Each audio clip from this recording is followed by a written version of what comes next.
Hello everyone, আসসালামু আলাইকুম। আমাদের আজকের এই ভিডিওটার টপিক হচ্ছে দিনে 8 ঘন্টা ইফেক্টিভ টেবিলে পড়াশোনা। অর্থাৎ তুমি প্রতিদিন 8 ঘন্টা টেবিলে ইফেক্টিভভাবে কিভাবে নিজের সর্বোচ্চ মনোযোগ ধরে রেখে পড়াশোনা করবা, প্রোডাক্টিভিটি সবচেয়ে বেশি ইমপ্রুভ করবা এবং সর্বোচ্চ পরিমাণে টপিক একদিনে কভার করবা, এইটার একটা কমপ্লিট গাইডলাইন পাবা। আমি আমার মতো করে তোমাকে এই ব্যাপারগুলো বোঝানোর চেষ্টা করব, যেভাবে আমি আমার প্র্যাকটিক্যাল লাইফে করি। আমি দৈনন্দিন 13-14 ঘন্টাও পড়াশোনা করার অভ্যাস তৈরি করছি একটা পর্যায়ে, যে আমার জীবনের একদিনে 16 ঘন্টাও পড়াশোনা করছি, 7-8 ঘন্টাও পড়াশোনা করছি, 2-3 ঘন্টাও পড়াশোনা করছি। 8 ঘন্টা রেগুলার একটা লম্বা সময় পড়াশোনা করে কাটানোরও আমার অভ্যাস আছে। সো আমি আমার লাইফের এক্সপিরিয়েন্স থেকে তোমাকে আজকে কিছু টিপস অ্যান্ড ট্রিক্স শেয়ার করব এবং কিছু ঘটনা শেয়ার করব। আই গেস তোমরা রিলেট করতে পারবা এবং কিছু নতুন আইডিয়া পাবা। সো ভিডিওটা যদি তোমার ভালো লেগে থাকে অবশ্যই তোমার ফ্রেন্ড সার্কেল একটু শেয়ার করবা, চ্যানেলটা একটু সাবস্ক্রাইব করে দিবা, কেমন? সো চলো আমরা শুরু করি। প্রথম যে ব্যাপারটা, আমি প্রথম পয়েন্ট যেটা লিখে রাখছি, 8 ঘন্টা দৈনন্দিন পড়াশোনার জন্য তোমার স্টাডি স্লট তৈরি করতে হবে। আমি এই জায়গাতে একটা ডিভাইড করি, সেটা হচ্ছে টোটাল 24 ঘন্টার সময়কে আমি 3টা স্লটে ডিভাইড করি। 8 ঘন্টা, 8 ঘন্টা, 8 ঘন্টা, 3-8-24।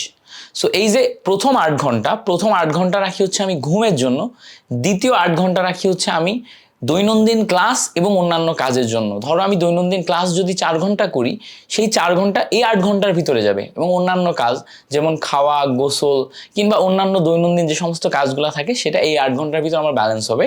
আর বাকি 8 ঘন্টা থাকবে আমার পড়াশোনার জন্য, ঠিক আছে? এইবারটা অ্যাডমিশনের সময় সবচেয়ে বড় প্রবলেম কি হয়, আমরা প্রচুর পরিমাণে মানসিক পরিশ্রম করি কিন্তু আমাদের কোনো শারীরিক পরিশ্রম হয় না। ফলে কি হয়, আমরা মানসিকভাবে অনেক বেশি এন্ডালজড হয়ে যাই, আমাদের আর কিচ্ছু পড়তে ভালো লাগে না। সারাদিন পড়াশোনা করে ফেলছি, পড়তে ভালো লাগছে না, মাথায় ইনফরমেশন নিচ্ছে না। কিন্তু বেডে যখন আমরা ঘুমাইতে যাই দেখা যায় যে ঘুম আসতেছে না, ঘন্টার পর ঘন্টা চলে যাচ্ছে, 1 ঘন্টা, 2 ঘন্টা, 3 ঘন্টা চলে যাচ্ছে, কিন্তু ঘুম আসছে না। সো এইটা একটা বড় প্রবলেম। সো এই যে 3টা স্লটে আমি ডিভাইড করলাম, 8 ঘন্টা, 8 ঘন্টা, 8 ঘন্টা, 3-8-24, এইটার ভিতরে আমাদের নিজস্ব রুটিনটা এমনভাবে সেট আপ করতে হবে যাতে আমাদের একটা প্রপার ঘুম হয় এবং 8 ঘন্টা আমরা পরিপূর্ণভাবে পড়াশোনা করতে পারি। সো আমার এই প্রবলেমটা সলিউশন হিসেবে আমি যেটা দেখছি, যে 8 ঘন্টা আমি দৈনন্দিন ক্লাস এবং অন্যান্য কাজ করব, সেই 8 ঘন্টার ভিতরে আমার প্রচুর পরিমাণে ফিজিক্যাল অ্যাক্টিভিটি থাকতে হবে। যেমন ধরো তুমি যদি উদ্ভাস বা অন্যান্য ফিজিক্যাল কোচিংয়ে ক্লাস করতে যাও, তো তোমার বাড়ি থেকে ওই ক্লাসটাতে যাওয়া লাগে। সো তুমি বাড়ি থেকে ওই ক্লাসটাতে হাঁটতে হাঁটতে যাও বা কোনো একটা গাড়িতে যাও, অর্থাৎ বাইরের এনভায়রনমেন্টে তুমি দেখা যাচ্ছে ঘন্টাখানিক থাকো। তো সেটা যদি হাঁটাহাঁটি হয়, একটু হালকা ফিজিক্যাল এক্সারসাইজ হয়, সো ঘুরে আসার পরে তোমার শরীর অনেক বেশি ক্লান্ত হবে, তুমি রাত্রেবেলা ঘুমাইতে পারবা, তোমার ঘুমটা চলে আসবে। বাট যদি এমন হয় যে তুমি বাসায় বসে অনলাইনে ক্লাস করতেছো, তাহলে এই 8 ঘন্টার ভিতরে দেখা যাচ্ছে 4 ঘন্টা বা 3.5 ঘন্টা, 4 ঘন্টা তুমি যদি ক্লাস করো, 1 ঘন্টা তোমার বাইরে এক্সারসাইজ করতে যাওয়া উচিত। অর্থাৎ তুমি বাইরে কোথাও হাঁটতে গেলা, কোনো একটা পুকুর পাড়ে গেলা, কোনো একটা ব্রিজের উপর গেলা, কোনো একটা নদীর ধারে গেলা, বা বাইরে এমন একটা এনভায়রনমেন্টে তোমার হাঁটাচলা করা উচিত যেটার কারণে তোমার শরীর একটু হলেও ক্লান্ত হয়। ক্লান্ত হলে কি হবে, তুমি যখন বেডে শুবা, বেডে শোয়ার সাথে সাথে 10 মিনিটের ভিতরে তোমার ঘুম চলে আসবে। এবং আমার এই ঘুমের সলিউশনটাকে আমি আরেকটা ভাবে দেখি, সেটা হচ্ছে আমি টানা কাজ করি। টানা কাজ করতে করতে করতে করতে যতক্ষণ না আমার ঘুম লাগে ততক্ষণ আমি ঘুমের কথা চিন্তাই করি না, আমি কাজ করতেই থাকি। এবার যেই মোমেন্টে আমার ঘুম লাগে আমি ওই মোমেন্টে শুয়ে পড়ি। শুয়ে পড়ার পরে ঘুম যতক্ষণ হয়, যদি 3 ঘন্টা বা 4 ঘন্টা হয়, 4 ঘন্টা পর যদি ঘুম ভেঙে যায়, এরপর যদি আমার আর ঘুম না আসে আমি উঠে পড়ি, উঠে আবার কাজে শুরু করে দিই, আবার কাজ করতে করতে আবার ঘুম লাগলে আবার যেয়ে ঘুমাই, ঠিক আছে? সো আমি এইভাবে জিনিসটাকে এভাবে মেনটেন করি। আমি যখন অনেক বেশি প্রেশারে থাকি তখন আমার ঘুম হয় না। অনেক মানসিক প্রেশার থাকলে বা পড়াশোনার প্রেশার থাকলে বা এক্সাম প্রেশার থাকলে বা কাজের প্রেশার থাকলে আমার ঘুমে ফোকাস খুব কম হয়। সো বেডে অনেক টাইম নষ্ট হয়, ঘুমটা হয় না, ঠিক আছে? সো এই জন্য এই সময়টাতে নিজেকে মেনটেন করা, কন্ট্রোল করা অনেক টাফ একটা ব্যাপার, এটাকে মেনটেন করতে হবে। অনেকে আবার ঘুমানোর জন্য, কিছু ছেলেদের ক্ষেত্রে প্রবলেমটা হয়, কিছু বদ অভ্যাস তৈরি করে, যেমন হচ্ছে পর্নোগ্রাফি, মাস্টারবেশন, এই টাইপের জিনিসপত্রে অ্যাডিক্ট হয়ে যায়। এটা খুবই ক্ষতিকর। এই মোমেন্টে কোনোভাবেই এই ধরনের জিনিসে জড়ানো যাবে না। এগুলা অ্যাভয়েড করতে হবে। তুমি ঘুমানোর জন্য ফিজিক্যাল এক্সারসাইজ করো, that is way more effective. তোমার মনে হবে যে ফিজিক্যাল এক্সারসাইজ করলে ক্লান্ত হবো, পড়াশোনা হবে না, এটা ভুল ধারণা। তুমি 1 ঘন্টা বাইরে পরিশ্রম করলে তোমার দেখা যাবে যে তোমার ব্রেন আরো বেশি শার্প হবে, তোমার ব্রেন আরো দ্রুত ওই জিনিসটা ধরতে পারবে, ক্যাচ করতে পারবে এবং প্রোডাক্টিভ হবে। সো এই জন্য কি করবা, যে স্লিপ সাইকেলটা ডিভাইড করে নিতে পারো, স্লিপ সাইকেলটা একসাথেও রাখতে পারো, বাট ঘুমানোটা প্রপার ঘুম দিবা। ওই 8 ঘন্টা ঘুম যেটা তুমি দিবা, ওর ভিতরে যেন কোনো খাদ না থাকে। ওই জায়গায় ঘুমানোর জন্য শুয়ে ঘন্টার পর ঘন্টা বেডে তুমি শুয়ে থাকবা, কিন্তু ঘুম হচ্ছে না, এরকম যেন না ঘটে। সো এইটা তুমি মেনটেন করবা। তাহলে আমরা একটা পাইলাম, স্টাডি স্লট পাইলাম, যে 8 ঘন্টা 8 ঘন্টা 8 ঘন্টা 3 8 24, 8 ঘন্টা ঘুম, 8 ঘন্টা ক্লাস এবং অন্যান্য, এবং বাকি 8 ঘন্টা টেবিলে বসে পড়াশোনা। এবার টেবিলে বসে পড়াশোনার ক্ষেত্রে আমাদের টানা 8 ঘন্টা পড়াশোনা করা কারো কারো ক্ষেত্রে পসিবল, তারা টানা 8 ঘন্টা পড়াশোনা করবে। কারা আবার টানা 8 ঘন্টা পড়াশোনা না করে 4 ঘন্টা 2টা স্লটে ভাগ করে নিবে। কেউ কেউ আবার 3-3-2 মানে 3টা স্লটে ভাগ করে নিবে। এখন স্লটটা কিভাবে সম্ভব? ধরো তুমি রাত 12টায় ঘুমাই যাও, রাত 12টায় ঘুমাই গেলে তুমি ঠিক সকাল 8টায় উঠে পড়বা। 8টা থেকে তুমি দেখা যাচ্ছে যে সকালে 8টা থেকে 10টা পর্যন্ত 2 ঘন্টা টানা পড়াশোনা করলা, 10টা থেকে তুমি হচ্ছে 1টা পর্যন্ত ক্লাস করলা। সো তারপরে বিকালে যে তুমি হচ্ছে ঘন্টাখানিক 1.5 ঘন্টা 1 ঘন্টা 1.5 ঘন্টা রেস্ট নিয়ে 3টা থেকে আবার সন্ধ্যা পর্যন্ত 3 ঘন্টা পড়াশোনা করলা, রাত্রেবেলা যে আবার 3-4 ঘন্টা পড়াশোনা করলা। সো এইরকম 3টা স্লটে তুমি ভাগ করে নিলা, ঠিক আছে, গ্যাপ দিয়ে দিয়ে 3টা স্লটে ভাগ করে নিলাম। কারো ক্ষেত্রে দেখা যায় কি, যে সে বিকালবেলা ক্লাস করে, সো বিকালবেলা ক্লাস করে এসে সন্ধ্যাবেলা তার পড়তে বসতে একটু দেরি হয়। সো পড়তে বসতে দেরি হলে দেখা যাচ্ছে যে সন্ধ্যা 7টা থেকে 12টা পর্যন্ত এই সময়টা সে অনেক টায়ার্ড থাকে, যেহেতু বাইরে থেকে ক্লাস করে আসে। সো 7টা থেকে 12টা পর্যন্ত দেখা যাচ্ছে যে 5 ঘন্টা সে এই সময়টা ঘুমাই নিল, সন্ধ্যাবেলা খাবার দাবার শেষ করে একটু রেস্ট নিয়ে এই সময়টা ঘুমাই নিল, বা এই সময়টা খাওয়া দাওয়া না করে এই সময়টা ঘুমাই নিয়ে, যেমন আমি আজকে তোমার হচ্ছে যে বিকাল 5টায় আমি বাসায় ফিরছি, সকাল 6:30টায় বের হয়েছিলাম, সারাদিনের কাজকর্ম এবং ভার্সিটি শেষ করে বিকাল 5টায় বাসায় ফিরছি। মানে 3:30-4টার দিকে বাসায় ফিরছি, খাওয়া দাওয়া এবং সবকিছু শেষ করতে করতে 5টা বেজে গেছে। 5টায় ঘুমাই গেছি, 8:30টার সময় আমি ঘুম থেকে উঠছি, 3.5 ঘন্টা ঘুমাইছি। এরপরে আমার বাকি কাজগুলো শুরু করছি। আমি একটা লাইভ ক্লাস নিছি, তোমাদের জন্য ভিডিও রেকর্ড করা শুরু করছি, অন্যান্য প্রিপারেশন নেওয়া শুরু করছি, এবং এরপরে এই ভিডিওটা রেকর্ড শেষে আমি হচ্ছে ভার্সিটি কোয়েশ্চেন ব্যাংক সলিউশন যে কোর্সটা আছে ওদের জন্য ক্লাস রেকর্ড করা শুরু করব।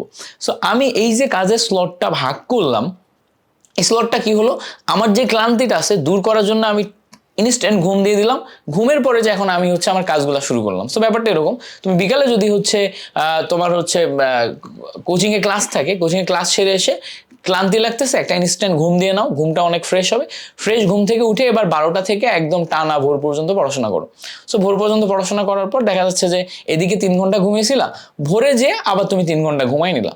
সো ভোরে যে দেখা যাচ্ছে যে সকাল ভোর 5টা থেকে 8টা পর্যন্ত 3 ঘন্টা ঘুমাই নিল। সো আমার এদিকে 6 ঘন্টা কভার হয়ে গেল, 6 ঘন্টা কভার হয়ে গেল। এবার 8টা থেকে টানা এবার 12টা পর্যন্ত পড়াশোনা করলাম, বা টানা হচ্ছে যে তোমার দুপুর 1টা পর্যন্ত পড়াশোনা করলাম।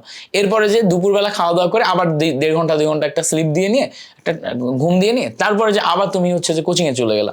সো এইভাবে একটা সাইকেল মেনটেন করে করে নিজের টোটাল টাইমটাকে ডিভাইড করে, স্লট ডিভাইড করে করে পড়াশোনার ভিতরে পরিপূর্ণ যদি ফোকাস করতে পারো, তাহলে তুমি 8 ঘন্টা পড়াশোনা একদম কমপ্লিটলি মেনটেন করতে পারবা। আমি আমার লাইফে ঠিক এইভাবেই মেনটেন করি, বিভিন্ন সময় আমার মতো করে অ্যাডজাস্ট করি, যাতে আমার কোনো রকমভাবে সময়টা ওয়েস্ট না হয়, প্রোডাক্টিভ কাজে লাগে। অনেক ক্ষেত্রে রেস্ট নেওয়াটাও একটা প্রোডাক্টিভিটি। তুমি যদি 1 ঘন্টা রেস্ট নিলে তোমার ব্রেন শার্প হয়, তাহলে ওই জায়গাতে 1 ঘন্টা বেশি পড়াচ্ছে, 1 ঘন্টা রেস্ট নেওয়া উত্তম। সো ওই জায়গাতে রেস্টটা নিতে হবে, কথাটা বুঝবা। যদি তোমার 1 ঘন্টা রেস্ট নিয়ে পড়াশোনা করার কারণে ব্রেন শার্প হয়, তাহলে 13 ঘন্টা 14 ঘন্টা পড়াশোনা না করে 3 ঘন্টা রেস্ট নিয়ে 8 ঘন্টা পড়াটা বেটার, ঠিক আছে, যদি তুমি শার্প করে ভালো প্রোডাক্টিভ ওয়েতে পড়াশোনা করতে পারো। আচ্ছা, এরপরে আসো, এই যে 8 ঘন্টা পড়াশোনা করবা, এই 8 ঘন্টায় তোমার টার্গেট ফিক্স থাকতে হবে। খুবই important point, second point, target fix করো। টার্গেট ফিক্স করো। টার্গেট যদি তুমি ফিক্স করতে পারো, তাহলে তুমি আজকে চিন্তা করলে আমি ফিজিক্স এবং কেমিস্ট্রি 2টা সাবজেক্ট পড়বো, বা আমি আজকে শুধু কেমিস্ট্রি পড়বো, বা আমি আজকে শুধু ফিজিক্স পড়বো, এবং আমার টার্গেট এই ফিজিক্সের 5টা টপিক পড়া।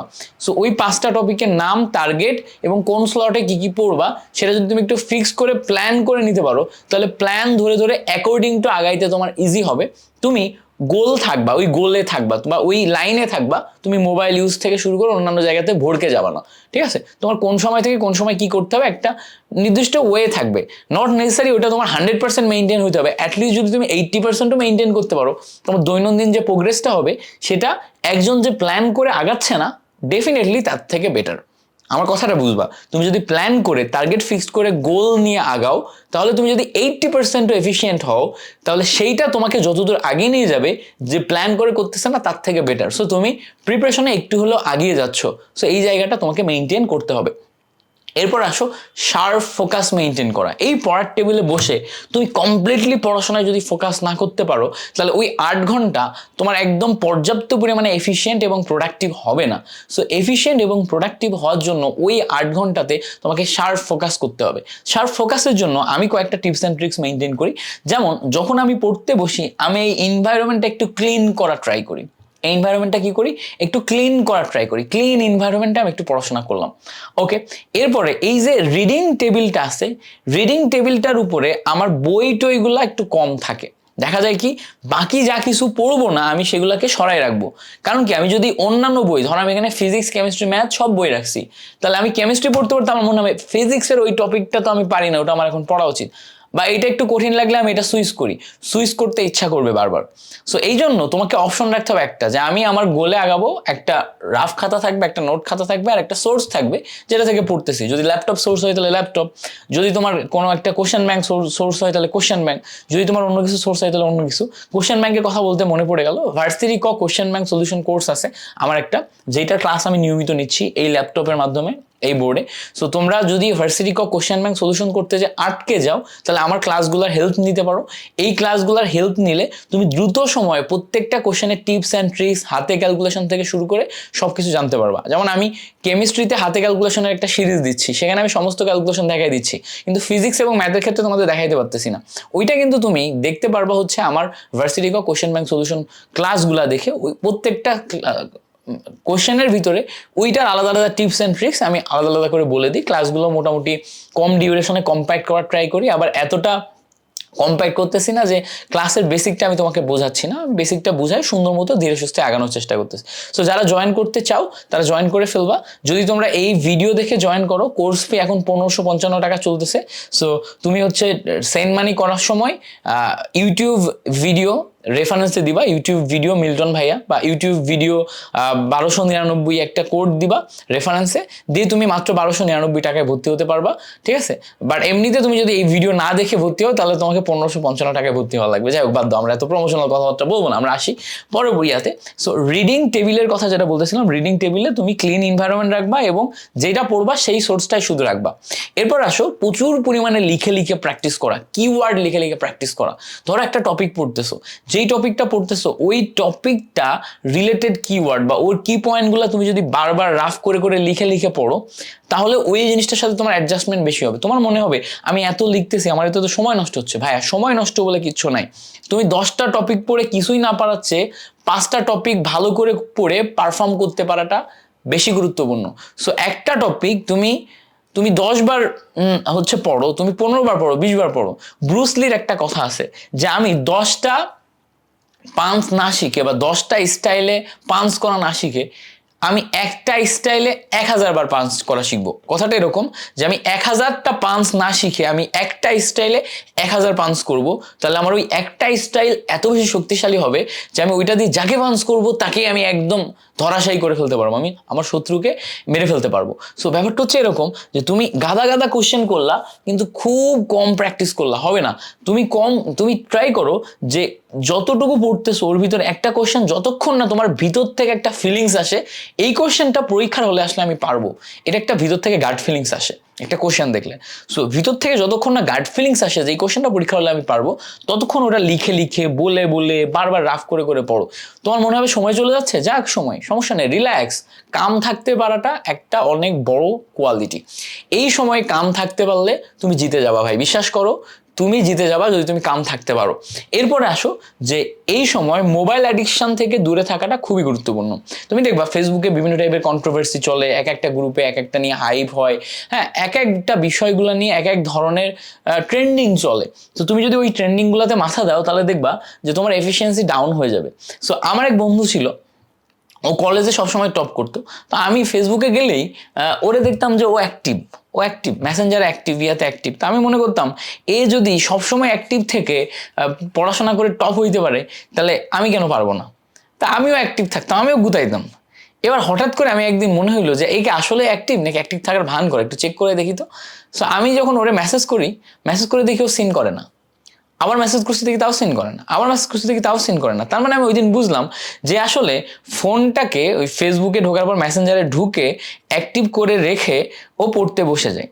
সো ওর বন্ধুদের কাছে মনে হয় ও অ্যাক্টিভ বা ও অ্যাক্টিভ থাকে না, ও কিন্তু পড়াশোনা করে, ঠিক আছে। সো অন্যদের ডিস্ট্র্যাক্ট করে নিজে কিন্তু আগিয়ে যায়। সো ব্যাপারটা হচ্ছে এরকম, তুমি যদি এই মেসেঞ্জার বা এইসব জগতে বা হচ্ছে ফেসবুক হোয়াটসঅ্যাপ এগুলোতে সবসময় অ্যাক্টিভ থাকো, সবসময় যদি এগুলো ব্যবহার করাতে ব্যস্ত থাকো তোমার প্রয়োজনের বাইরে, দেখো তুমি প্রতিদিন আমার বা অন্যান্য টিচারের বা গাইডলাইন ভিডিওস এগুলো দেখতে সময় দিচ্ছ যেগুলো তোমার মেন্টাল ডেভেলপমেন্ট এবং মেন্টাল সাপোর্টের জন্য হেল্প হচ্ছে। সো এই ধরনের কন্টেন্ট কনজিউম তুমি যদি করো যেগুলো পজিটিভ, তোমার সামনের গোল অ্যাচিভমেন্টে সাহায্য করবে, definitely its way better. But যদি এমন কন্টেন্ট কনজিউম করো যেটা তোমাকে নেগেটিভিটি দিচ্ছে, ইনফরমেশন বেশি মাথার ভিতরে স্ক্যাটার্ড হয়ে যাচ্ছে, তাহলে এই ধরনের জিনিসপত্র থেকে বের হয়ে এসে তোমাকে ডিস্ট্রাকশন কমাতে হবে, কমাইতেই হবে। কিভাবে কমাইতে হবে এইটা নিয়ে তুমি চিন্তা করো, ইনশাল্লাহ ইনশাল্লাহ তুমি পারবা। তুমি চিন্তা করলেই তোমার কাছে যে কোনো প্রবলেমের সলিউশন আছে। এবার আসো যে পড়াশোনার ক্ষেত্রে ব্রেক নিয়ে নিয়ে পড়বা। তুমি টানা 30 মিনিট পড়ার পর যদি 5 মিনিট ব্রেক নাও, ওই 5 মিনিট তোমার প্রোডাক্টিভিটিকে বাড়াবে। তোমার মনে হবে 5 মিনিট আমি ব্রেক নিব, আমার তো 5 মিনিট লস হয়ে গেল। লস আসলে হয় না। ওই 5 মিনিট ব্রেক না নেওয়ার কারণে তোমার প্রোডাক্টিভিটি যেই পরিমাণ ফল ডাউন করে, এতে আরও বেশি হচ্ছে যে কমে যায়। ধরো তুমি একটা মেশিনের কথা চিন্তা করো, এই ল্যাপটপের কথা চিন্তা করো। ল্যাপটপে ধরো আমি ভিডিও রেকর্ড করলাম, তারপরে আমি ভিডিও এডিট করলাম, তারপরে আমি অন্য কিছু একটা করলাম। সো এই এত বেশি হিট হয়ে গেল যে এখন যদি আমি এর উপর অন্য কোনো কাজ চাপাই, ও হিটের কারণে ওর এফিসিয়েন্সি কমাই ফেলছে। সো আর আগের মতো ভালো রেসপন্স করবে না। এখন কি করব, তখন যদি আমি এর একটু ঠান্ডা করি, 5 মিনিট 10 মিনিট রেস্ট দিই, দিয়ে আবার কাজ চাপাই, ও কিন্তু রিস্টার্ট নিয়ে আবার নতুন করে কাজগুলো শুরু করতে পারবে এবং আগের মতো এফিসিয়েন্ট হবে। তোমার ক্ষেত্রেও তাই। তুমি যদি আধা ঘন্টা পড়াশোনা করো, 5 মিনিট ব্রেক নাও, আবার আধা ঘন্টা পড়াশোনা করো, তোমার এফিসিয়েন্সি দেখা যাবে যে এইরকম প্রথমে এইরকম হাই ছিল, তারপরে ডাউন হলো, তারপরে আবার যেই 5 মিনিট ব্রেক নিবা আবার হাই হয়ে যাবে, তারপরে আবার আস্তে আস্তে কমবে, আবার 5 মিনিট ব্রেক নিবা আবার হাই হয়ে যাবে, আবার আস্তে আস্তে কমবে। তো ব্যাপারটা গ্রাফ হচ্ছে এভাবে যাবে। এই জন্য ব্রেক নেওয়াটা গুরুত্বপূর্ণ। এছাড়া পড়াশোনার ক্ষেত্রে খুবই খুবই ইম্পর্টেন্ট একটা ব্যাপার হচ্ছে যে তুমি যা পড়তেছো সেটা তুমি যদি কোথাও ডিসকাস করতে পারো, তাহলে তোমার ওটা মনে থাকে ভালো। আমি অনেক ক্ষেত্রে যদি ডিসকাস করার মানুষ না থাকে, তাহলে আমি খাতায় নিজে যা যা পড়ছি নিজেকে বোঝানো শুরু করি, স্টেপ বাই স্টেপ বোঝানো শুরু করি, যাচ্ছে এটা এই এটা এইটা এইটা এইটা একা একা পড়ায় যেমন অভ্যাস, তেমন একা একা বোঝানো শুরু করি। যেমন ধরো আমি ধরেই নিচ্ছি তোমরা আমার অডিয়েন্স হিসেবে ক্যামেরার অপোজিটে দেখতেছো এবং তোমাদের সাথে কথাবার্তা বলতেছি, কিন্তু তোমরা কিন্তু নাই। আমি যখন শুরুর দিকে এইভাবে কথাবার্তা বলি আমার খুব উইয়ার্ড লাগতো, কেউ নাই, আমি একা একা বলতেছি। বাট আমি এখন আমার ভিতরে মাইন্ডসেট হয়ে গেছে কেউ নাই, বাট পরে তোমরা দেখবা। সো আমার কাছে সামনেই তোমরা আসো, আমি নিজের ভিতরে একটা মাইন্ডসেট তৈরি করে ফেলছি যে লাইভ অডিয়েন্স অলরেডি আসে। সেই মাইন্ডসেট থেকে কিন্তু আমি এভাবে বোঝাইতে পারছি। তো তোমার যদি কোনো ফ্রেন্ড না থাকে যাকে তুমি তোমার টপিকটা অ্যানালাইসিস করে বোঝাইতে পারবা, তাহলে তুমি নিজেকে নিজে বোঝাও। আর যদি কোনো ফ্রেন্ড থাকে তার সাথে একটু ডিসকাশন করো, তবে ডিসকাশনে যে আবার আড্ডা দিয়ে ফেলো না। আড্ডা মানে হচ্ছে কার কি হলো, কার কি আসতেছে, কার মার কেমন আসছে, কে কার সাথে প্রেম করতেছে, কে কার সাথে রিলেশনশিপে আছে, এই ধরনের গসিপ বা ডিসকাশন করো না। বেসিক জিনিসপত্র নিয়ে ডিসকাশন করো যে এই টপিকেই এই ম্যাথটা এভাবে হচ্ছে, এই ম্যাথটা এই ম্যাথটার এই প্যাস আছে, এই ম্যাথটা এভাবে ভুল হয়, এই ম্যাথটা ক্যালকুলেশন এমন, এইগুলা। এবার আসো অ্যানালাইজিং কিওয়ার্ডস, এটা খুবই ইম্পর্টেন্ট। একটা প্রশ্ন যখন তুমি পড়বা তখন ওই জায়গাতে তোমার ইফেক্টিভ 8 ঘন্টা পড়াশোনা করতে গেলে ওই প্রশ্ন বা ওই টপিকের কিওয়ার্ডগুলো অ্যানালাইসিস করে ওইগুলা বারবার চর্চা করাটা খুব গুরুত্বপূর্ণ। একটা টপিক বা ওই টপিকের কিওয়ার্ডগুলো তুমি যদি বারবার ডিসকাশন করো, বারবার চর্চা করো, বারবার মনে রাখার চেষ্টা করো, বারবার কারোর সাথে বলো, তাহলে দেখবো ওই জিনিসটা আস্তে আস্তে ইজি হয়ে যায়। ঠিক আছে, বাকি কিওয়ার্ডস থেকে কিভাবে কোশ্চেন ধরতে হয়, কোশ্চেন থেকে কিভাবে সলিউশনে যেতে হয়, এই সমস্ত মেথডগুলো তুমি যদি আমার সাথে শিখতে চাও তাহলে অবশ্যই আমার কোর্সে জয়েন করতে পারো। আমি বলতেছি না তোমার জয়েন করা উচিত, তুমি আমার ক্লাস দেখবা আগে, আমার ভিডিও দেখে তুমি যেমন আমার কথা বুঝো এবং সাপোর্ট পাও, তুমি আমার ক্লাস দেখো, ক্লাস দেখে যদি আমার কথা বুঝো, আমার ক্লাসগুলো বুঝো, তোমার যদি মনে হয় হেল্পফুল, দেন তুমি জয়েন করো, না হলে জয়েন করো না। আমার অনেস্ট কথা, তুমি ধরো 1299 বা 1555 টাকা দিয়ে আমার কোর্সে ভর্তি হওয়া, এটা যদি তোমার জন্য হেল্পফুল না হয় তাহলে আমার এই কোর্স তোমার জন্য না। তোমার টাকাটা আমাকে দিলে আমার সেই টাকাটা আমার মতে যে হালাল হবে না। সো ব্যাপারটা হালালের জন্য হইলেও তোমাকে আগে যাচাই করে তারপরে কোর্সে আসা উচিত। ঠিক আছে? তো যাচাই করো, যদি বুঝো তাহলে চলে আসো। ইনশাল্লাহ আমার সাথে একটা খুব ভালো জার্নি হতে চলেছে। আর এই ভিডিওটা যদি হেল্পফুল হয় অবশ্যই কমেন্ট সেকশনে আমাকে একটা থ্যাংক ইউ দিয়ে যাবা, তোমার প্রবলেমগুলো জানিয়ে যাবা, এবং একটা কমেন্ট করে যাবা, যেই কমেন্টটা দিয়ে বুঝতে পারি তুমি এতদিন পর্যন্ত ভিডিওটা দেখছো। কমেন্টটা কি? যে ইনশাল্লাহ I will try my best. ঠিক আছে, ইনশাল্লাহ 8 ঘন্টা পড়াশোনা করব। সো এই কমেন্টগুলো পড়লে আমি বুঝতে পারবো যে তুমি একদম শেষ পর্যন্ত ভিডিওটা দেখছো। So thank you so much for watching this video. তোমাদের সাথে পরবর্তী ভিডিওতে দেখা হচ্ছে। ততক্ষণ পর্যন্ত ভালো থাকো, সুস্থ থাকো, ভাইয়ের জন্য দোয়া করবা। আসসালামু আলাইকুম।